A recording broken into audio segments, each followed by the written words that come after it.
চা বাগানের কর্মীরা দেখুন কিভাবে চা তুলছে।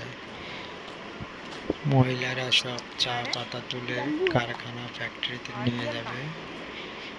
সব চায়ের পাতাগুলো এক এক করে তুলছে, দেখুন সবাই।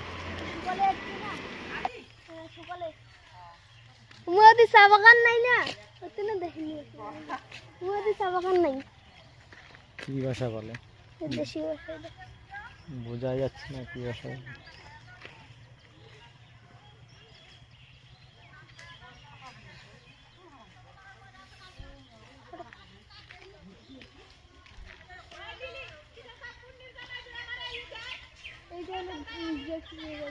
হুম।